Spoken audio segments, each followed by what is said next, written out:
திருப்பூரில் சலவைப்பட்டறை அருகே கல்லூரி சாலையில் பைக்கில் சென்று கொண்டிருந்த கல்லூரி மாணவன் மீது கார் உரசி தூக்கி வீசப்படும் பதற வைக்கும் சிசிடிவி காட்சி வெளியாகியுள்ளது. தொடர்பான காட்சிகளை பார்க்கலாம்.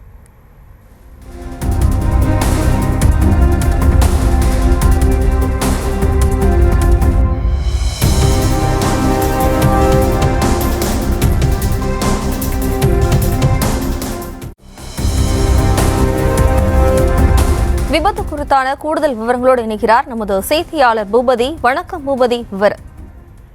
வணக்கம். அதாவது கொங்கு மெயின் ரோடு பகுதியைச் சேர்ந்த கல்லூரி மாணவன் நேற்று முன்தினம் வஞ்சிப்பாளையம் பகுதியிலிருந்து திருப்பூர் நோக்கி வந்து கொண்டுள்ளார். அதே போல் ராயபுரம் பகுதியைச் சேர்ந்த 75 வயது மதிக்கத்தக்க முதியவர் திருப்பூரிலிருந்து வஞ்சிப்பாளையம் நோக்கி சென்று கொண்டிருந்த போது சலவைப்பட்டறை அப்படின்ற பகுதி உள்ளது இந்த கல்லூரி சாலையில். அந்த சலவைப்பட்டறை பகுதியை கடக்கும் பொழுது காரும் அவர் மாணவன் ஓட்டி வந்த இருசக்கர வாகனமும் உரசியதில் கார் நிலை தடுமாறி இடதுபுறமாக உள்ள பாலத்தில் ஏறி கார் நிலை தடுமாறி நின்றது. அதே போல் மாணவன் அங்கிருந்து தூக்கி வீசப்பட்டு உருண்டு கீழே விழுந்ததில் மாணவனுக்கு காலில் பலத்த காயம் அடிபட்டது.